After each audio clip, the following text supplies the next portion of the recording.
I paid $19,400 for my parents' anniversary cruise.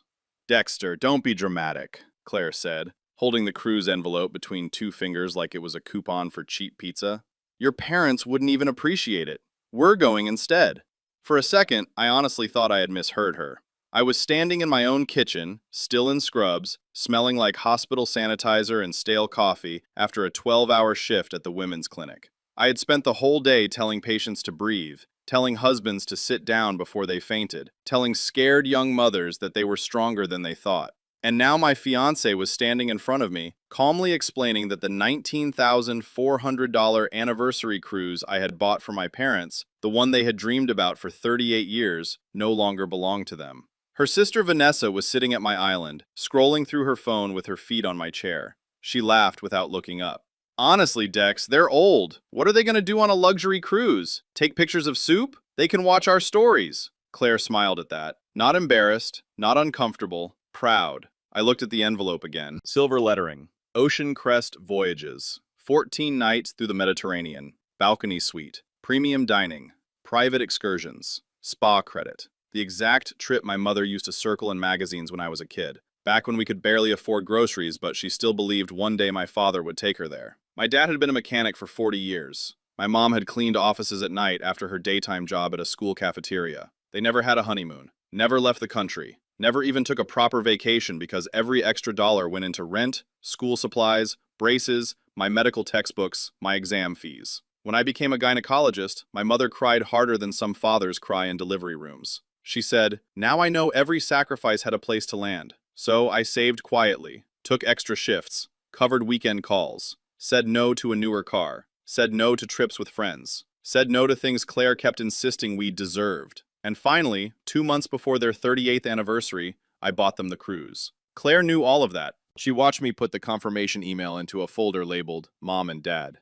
She watched me call the cruise line 3 times to make sure their passports, dietary notes, and mobility preferences were added. She watched me record my mother's reaction when I gave them the gift. My mother had put both hands over her mouth and whispered, "Dexter, no, this is too much." My father didn't speak at all. He just turned away and wiped his eyes with the back of his hand. Now Claire shrugged. "They'll get over it." I looked at her. "What did you do?" She tilted her head. "I fixed it." Vanessa finally glanced up. "We changed the passenger names." Well, Claire did. I helped with the emails. It was surprisingly easy. I felt the room narrow around me. "You changed my parents' names off the cruise?" Claire rolled her eyes. "I upgraded one excursion too, by the way." "You're welcome." "You're not serious." "I'm completely serious." Her voice sharpened. "Dexter, I have put up with your guilt for years. Your parents are not children. They don't need a luxury cruise. We're getting married in 6 months. That money should have gone toward us. It was my money. We're engaged. There is no my money anymore." Vanessa snorted. "Unless it's money for his mommy and daddy." I just stood there. Maybe they expected yelling. Maybe tears. Maybe another exhausted argument where I explained something obvious while Claire turned it into evidence that I was cold, selfish, controlling, emotionally unavailable. Her favorite words when I didn't obey fast enough. But I smiled, not because it was funny. Because for the first time in 2 years, everything became clear. Claire didn't notice the change. She waved the envelope once. "Anyway, we leave Friday. 2 days. I already picked outfits." Vanessa lifted her phone. "I'm making a countdown story. Should I tag you, or are you going to sulk?" I looked at the envelope, then at Claire's perfect manicure, then at the engagement ring I had bought after 3 extra months of night calls. And I said, very calmly, "I hope you both enjoy packing." Claire narrowed her eyes. "What does that mean?" "Nothing."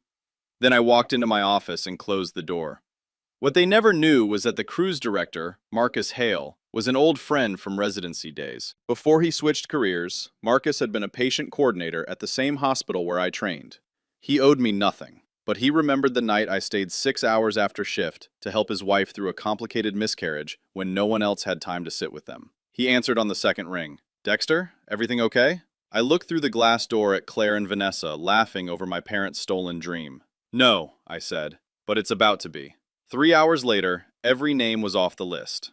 By morning, my fiancé got an envelope, and that envelope did not contain tickets. It contained the first page of the life she thought she could steal from me. Claire and I met at a hospital fundraiser. She was bright, charming, beautiful in a way that made people forgive her before she even apologized. She worked in pharmaceutical sales, which meant she could smile at surgeons, compliment nurses, and make a room feel like she had chosen it personally. At first, I thought her confidence was attractive. I had spent my 20s with my head down. Medical school, residency, fellowship, exams, rotations, sleep deprivation so deep I once poured orange juice into my coffee and drank half of it before noticing. I didn't have time for drama. I liked that Claire could walk into a restaurant and get us the best table. I liked that she ordered wine without looking at the price. I liked that she made life feel less heavy. Then the request started. Small at first. Can you cover dinner? My card is being weird. Can you send Vanessa $200? She'll pay you back Friday. Can we put the venue deposit on your card? It's just smarter. Then bigger. Claire wanted a designer engagement shoot. Claire wanted a destination wedding. Claire wanted a bigger apartment because my place looked like a divorced dentist lived there, which was impressive because I was neither divorced nor a dentist. Vanessa was always nearby, orbiting us like smoke. She had no stable job, but somehow always had new lashes, new bags, new emergencies. Her rent was late. Her car needed tires. Her phone broke. Her dog needed surgery. Her landlord was literally abusive because he wanted payment on the first of the month. Claire always made it my problem. She's family, Dexter. She's had a hard year. You make more than enough. And because I was tired, because I hated conflict, because I had spent my whole life watching my parents give until their hands were empty, I paid. Not always, but enough. $300 here, $800 there, a temporary $2,600 loan that Vanessa later called financial help, not a contract. Wedding deposits, dress appointments, flights to visit Claire's aunt, a weekend spa trip after Claire said planning a wedding with me was emotionally laborious. Meanwhile, my parents asked for almost nothing. My mother still clipped coupons. My father still changed his own oil even though his knees hurt. When their water heater died, Dad called to ask whether I knew a reliable plumber, not whether I could pay for one. When I offered, he said, "You already gave us enough by becoming the kind of man who offers." That sentence stayed with me. It also annoyed Claire. "Your parents act humble, but they know exactly how to make you feel guilty," she said one night after I told her I wanted to do something big for their anniversary. "They didn't ask. That's the point. They don't have to." I ignored it. I wish I hadn't. The cruise idea came from a shoebox.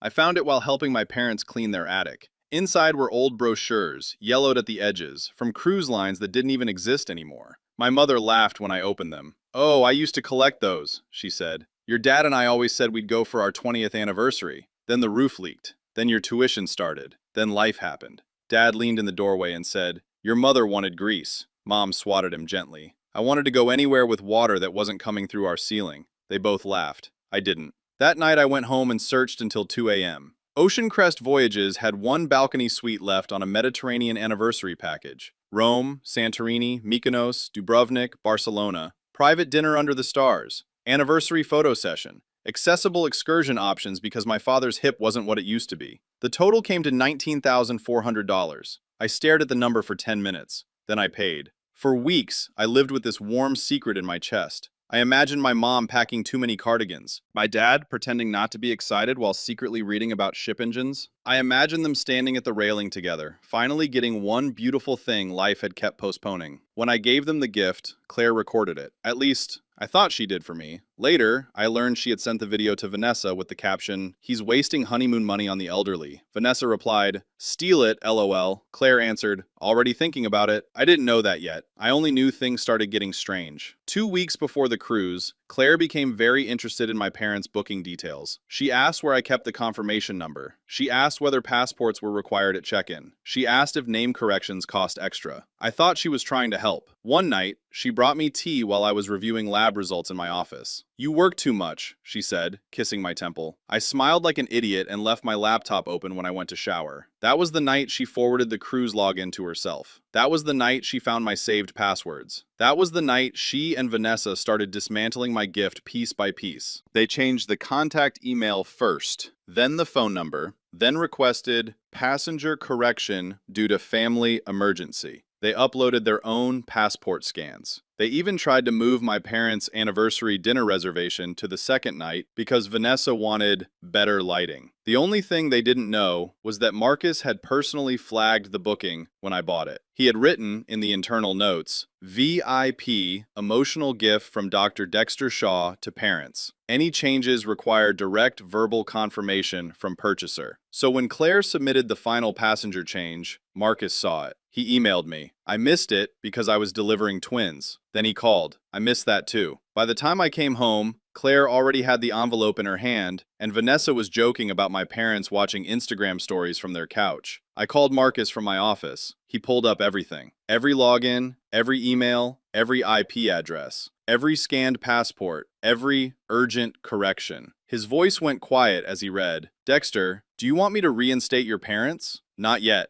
I said. There was a pause. "Okay. I want all unauthorized names removed. I want the booking frozen.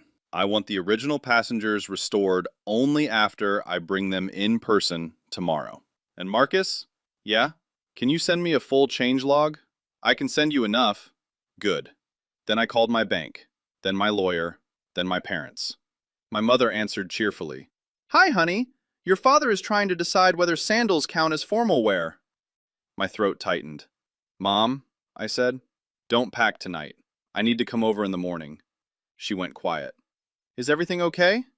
I looked at Claire through the glass. She was laughing, holding a sundress against herself. "It will be." I barely slept. Around midnight, Vanessa posted a private Instagram story. One of Claire's friends sent it to me because she thought I already knew. The story showed 2 champagne glasses and the cruise envelope. Caption: "When your future brother-in-law finally funds the girls' trip, some parents can watch from shore." I saved it.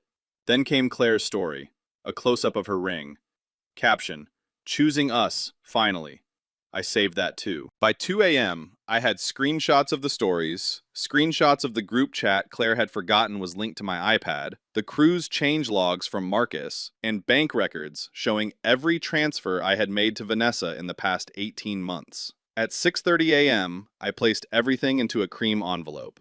At 7:15, I left it on the kitchen counter. Claire found it while I was making coffee. She opened it with the bored confidence of someone expecting upgraded luggage tags. The first page was a printed cruise notice. Booking access suspended due to fraudulent passenger modification attempt. Her face changed so quickly it would have been funny if it hadn't been the death of my engagement. "What is this?" she whispered. Vanessa, who had slept on my couch without asking, stumbled in wearing one of my hoodies. "What's happening?" Claire flipped to the next page. Screenshots. Her messages. Vanessa's "Steal it, LOL." The Instagram stories. The change request. The passport upload. Then the final page. A letter from my attorney. Claire sat down. Vanessa grabbed the papers. "This is illegal. You can't print private messages." I looked at her. "You used my laptop, my booking, my money, and my parents' gift. Privacy is an interesting hill for you to die on." Claire's eyes filled with tears, but I knew her well enough by then to see they weren't tears of remorse. They were strategy. "Dexter," she said softly, "we can talk about this." "No." "It got out of hand." "No." "I just felt like you never put me first." I laughed once, not loudly, not happily. "I paid your sister's rent twice. I paid for your wedding planner. I paid the deposit on a venue you picked without me. I paid for your mother's dental surgery after you said she was too proud to ask. I paid for your cousin's flight because you said family should show up. But the first time I spend my money on my parents, suddenly I don't put you first?" Vanessa pointed at me. "You're making this ugly. You made it ugly. I'm making it documented." Claire stood up. "Are we still going?" I stared at her. That was the moment. Not the theft, not the posts, not even Vanessa's joke about my parents watching from shore. It was that question. Are we still going? Like the only real problem was whether the stolen vacation survived the evidence. I took off my engagement ring. Yes, I wore one too, because Claire had insisted modern couples do that now, and placed it on the counter. "No," I said. "You're leaving." Claire blinked. "You can't just end our engagement over a cruise." "I'm not ending it over a cruise. I'm ending it because you saw my parents' dream and treated it like an inconvenience. I'm ending it because you stole from them. I'm ending it because when you got caught, you asked if you still got to go." Vanessa scoffed. "Good luck explaining this to everyone. Claire has friends. People love her." "I know," I said. "That's why I invited them to dinner." Claire froze. "What dinner?" "Our engagement dinner tonight. The one your mother insisted we keep even though you said you were too busy packing. I confirmed it yesterday." Vanessa's mouth opened. Claire whispered, "Dexter." I picked up my coffee. "Be there at 7. The restaurant was called Bellamy's, the kind of place with dim lighting and waiters who made you feel underdressed even in a suit. Claire's family loved it because it photographed well. Her mother, Diane, arrived first, polished, sharp-eyed, already irritated. Her father came behind her, quiet as always, carrying the emotional posture of a man who would apologize for other people his entire life. Vanessa arrived in red, because subtlety would have killed her. Claire came last. She wore white. Not bridal white, accidental white, weaponized white. My parents didn't know what had happened yet. I had only told them the cruise needed some paperwork fixed, and asked them to come to dinner. Mom looked nervous. Dad wore the suit he used for weddings and funerals. When he saw Claire, he smiled kindly. That almost broke me. We sat at a private table for 12. Claire tried to touch my hand. I moved it. Diane noticed immediately. "Well," she said, "someone brought hospital energy to dinner." Vanessa laughed too loudly. My mother glanced at me. I stood before appetizers. "I need to say something before we eat," Claire whispered. "Dexter, don't." I looked at her. "You had 2 days to not do this." The table went silent. I placed a folder in front of every person. Not thick, just enough. Diane frowned. "What is this?" "The reason there won't be a wedding." Claire's father closed his eyes. My mother whispered, "Dexter?" I turned to my parents. "I'm sorry. I wanted to tell you privately, but part of this happened publicly. You deserve the truth in the same room where they planned to lie." Then I told them everything. The cruise, the changed names, the posts, the messages, the stolen login, the joke about them watching stories, the internal cruise report. My mother didn't move. My father looked at Claire like he was trying to understand a language he had never heard. Claire started crying halfway through. Diane snapped, "This is a misunderstanding." I opened the folder. There are screenshots. Vanessa leaned back. "Screenshots can be faked." I nodded. "That's why Marcus is here." The door opened. Marcus Hale walked in wearing a navy suit and the expression of a man who had no patience for rich people nonsense. He greeted my parents first. Then he looked at the table. "I'm the cruise director for Ocean Crest Voyages. Dr. Shaw asked me to verify whether unauthorized passenger modifications were attempted on his booking." They were. Claire covered her face. Vanessa said, "This is harassment." Marcus continued calmly. "The original passengers were Alan and Margaret Shaw. The attempted replacements were Claire Whitman and Vanessa Whitman. The contact information was altered from an email belonging to Dr. Shaw to one belonging to Miss Claire Whitman. Passport files were uploaded. Excursion preferences were modified. The booking has been restored to the original recipients." My mother made a sound like a breath had been punched out of her. Dad reached for her hand. Diane turned to Claire. "Tell me he's lying." Claire cried harder. Vanessa muttered, "Oh my God, it was just a trip." That did it. My father, who almost never raised his voice, stood up. "A trip?" he said. "My wife cleaned offices with a fever so our son could buy textbooks. I worked Sundays for 15 years. We didn't ask him for this. We never would have asked. He gave us something beautiful, and you treated us like we were in the way." No one spoke. Then Claire's father pushed his folder away and looked at his daughter. "Did you do it?" Claire wiped her face. "I thought he should prioritize his future wife." He nodded slowly. That wasn't an answer. "Yes," she whispered. Vanessa threw her napkin on the table. "Fine. Yes. We changed the names. And honestly, he was being ridiculous. $19,000 on old people floating around eating buffet shrimp? Come on." My mother flinched. I felt something in me go still. I pulled out my phone and played Vanessa's Instagram story. Her own voice filled the table. "Your parents can watch our stories." Then Claire's voice, from a voice memo I didn't even know existed until her group chat synced to my iPad. "Once we're married, I'll control the big spending. He's too sentimental with money." Claire stared at me. "You recorded me?" "No, you recorded yourself. You sent it to Vanessa." Diane sat back as if her spine had given up. Vanessa stood. "This is insane. I'm not staying for this." "Sit down," Claire's father said. She sat, quietly. For the first time since I'd known her, Vanessa obeyed someone. I turned to Claire. "The wedding is canceled. The venue has been notified. The planner has been notified. My contributions are frozen. Anything paid from my accounts is being reviewed. Vanessa's loans are now formal debts. My attorney will contact both of you." Claire's tears vanished. "You can't do that." "I already did." "You'll humiliate me." "You humiliated yourself." "I just brought witnesses." My mother finally spoke. Not to Claire, to me. "Dexter, did you know before tonight that we still had the cruise?" I nodded. "Yes." "And you didn't cancel it?" "Never." She started crying then, quietly, into my father's shoulder. Claire looked at them. maybe expecting guilt to work one last time. Mrs. Shaw, I'm sorry. I wasn't thinking. My mother lifted her head. You were thinking. That's the problem. That sentence landed harder than anything I had said. I took one final envelope from my jacket and placed it in front of Claire. She stared at it. What is that? Your copy. Of what?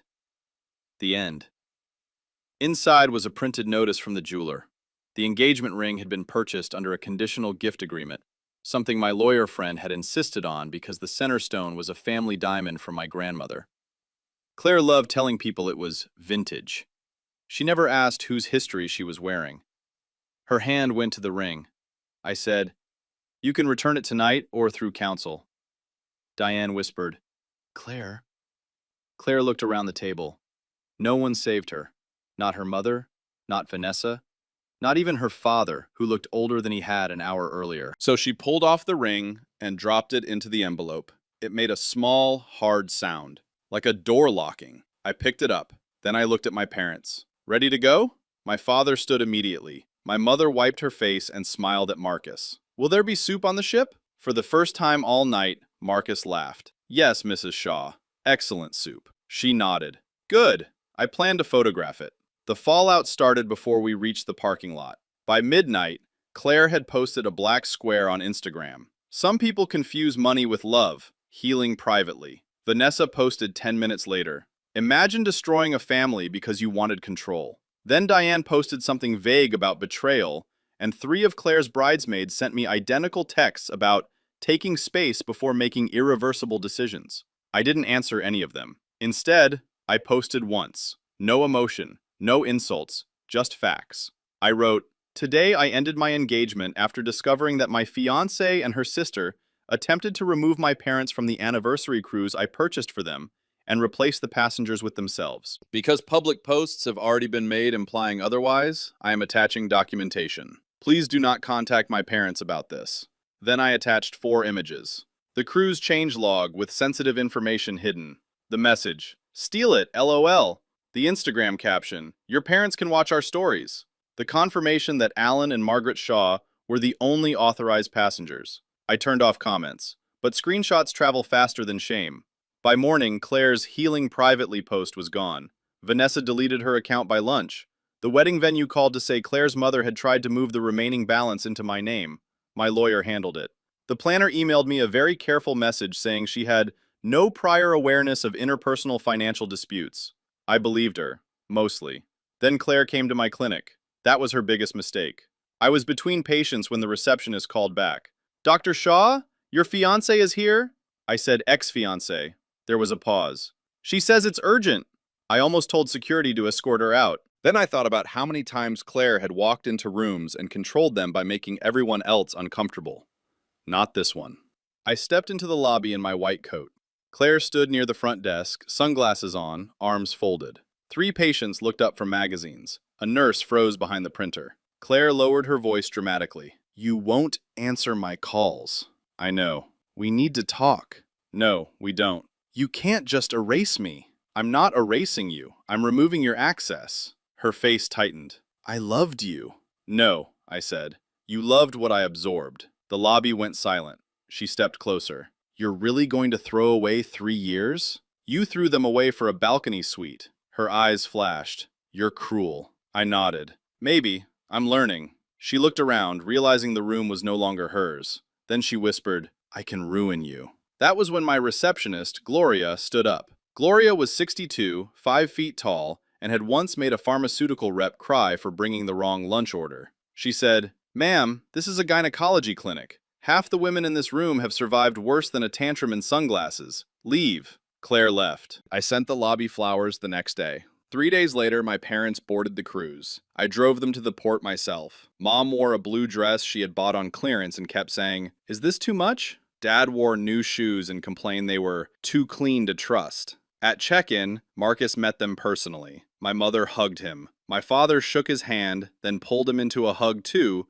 because apparently emotions were contagious near water. Before they boarded, Mom took my face in both hands. I hate that something ugly paid for something beautiful, she said. I shook my head. No, you paid for this a long time ago. I just handled the invoice. Dad looked away toward the ship. Then he said, "Son, I'm proud of you. Not because of the money, because you finally stopped letting people spend you. I had delivered babies, held hands through miscarriages, told women the worst news of their lives, and watched them stand anyway. But that sentence nearly dropped me. I hugged them both. Then I watched them walk up the gangway together. Mom turned around and waved like she was in a movie. Dad pretended not to cry. Marcus texted me 2 hours later. They're on the balcony. Your mom is taking pictures of soup. I laughed so hard I had to sit down. A month later, I moved out of the apartment Claire had helped decorate with furniture she chose and I paid for. I bought a smaller place closer to the clinic. Quieter, warmer. No white marble island. No velvet chairs nobody could sit in. No drawer full of Vanessa's unpaid parking tickets and emergency mascara. I changed my number. My lawyer recovered part of the money Vanessa owed. Not all of it. Enough. Claire tried 3 more times. First with anger, then with apologies. Then with a handwritten letter that began, "Dear Dexter, I think we both made mistakes." I returned it unopened. Her father sent me one message. "I'm sorry for what my daughter did. I should have seen more than I allowed myself to see." I answered, "Thank you. I hope you do next time." That was all. My parents returned from the cruise sunburned, overfed, and changed in a way I didn't expect. Not louder, not flashy, just lighter. Mom made a photo album titled 38 Years Late. Dad framed a picture of them in Santorini and put it above his workbench. In the photo, my mother is laughing at something outside the frame. My father is looking at her like the whole sea was invented for that moment. That was worth every dollar. One Sunday, they invited me over for dinner. Nothing dramatic. Roast chicken, potatoes, too much bread because my mother still cooked like unexpected guests might arrive from the sky. After dinner, Dad handed me a small envelope. I smiled. "Please don't tell me you're paying me back." He shook his head. "No, we know better." Inside was a postcard from the ship gift shop. On the back, my mother had written, "Dexter, we spent years teaching you to give. We forgot to teach you that giving should not require bleeding. Forgive us for that." I read it twice. Then I put it in my wallet. Not because I needed proof they loved me, because sometimes healing looks like a small card with crooked handwriting and a picture of a ship. 6 months later, on what would have been my wedding day, I did not sit at home grieving. I went to work. A baby girl was born at 9:42 a.m. after 21 hours of labor. Her mother cried. Her father fainted gently into a chair. Gloria brought me coffee with a note taped to it. "Happy Not Married Day." After my shift, I drove to the marina where my parents had first boarded their cruise and sat near the water with takeout. I thought about Claire. Not with longing, not even with anger, just recognition. She had not become cruel overnight. Vanessa had not infected her. The signs had been there in every joke about my parents, every comment about our money, every emergency that somehow required my wallet and my silence. I ignored those signs because I wanted peace. But peace built on self-betrayal is just a prettier cage. I am not perfect. I stayed too long. I paid too much. I confused patience with loyalty and exhaustion with love. But I am not an instrument anymore. Not a wallet, not a ladder, not a man who works 12-hour shifts bringing other people's children safely into the world while letting someone steal joy from the people who brought him into it. My parents still don't ask me for money. Sometimes I help anyway, but now it feels clean, chosen, free. Claire eventually mailed back the last of my things in a box with no return address. At the bottom, beneath a sweater and a book she never read, was a sticky note. "You'll regret this." I looked at it for a while. Then I placed it in the shredder. A week later, I made one final anniversary gift.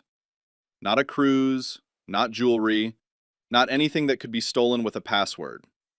I donated $19,400 to a nonprofit that helps low-income parents afford prenatal care, in honor of Alan and Margaret Shaw.